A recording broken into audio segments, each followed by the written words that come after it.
ఇంద్రకీలాద్రి అమ్మవారిని కృష్ణరాజు సతీమణి శ్యామలాదేవి దర్శించుకున్నారు. ఈ సందర్భంగా ఆమె మాట్లాడుతూ అమ్మవారిని దర్శించుకోవడం చాలా సంతోషంగా ఉందని అన్నారు. ప్రతి ఏడాది కన్నా ఏర్పాట్లు చాలా బాగున్నాయని ఆమె తెలిపారు.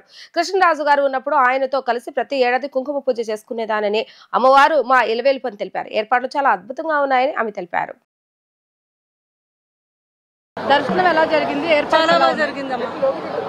చాలా అద్భుతంగా ఇక్కడ అసలు ఈ సంవత్సరం భక్తులను చూస్తే నాకు ఎంత ఆశ్చర్యం వేస్తుందంటే ఈ ప్రభుత్వం చాలా అద్భుతంగా చంద్రబాబు నాయుడు గారు వచ్చాక అసలు విజయవాడే కలకల్లాడిపోతుంది.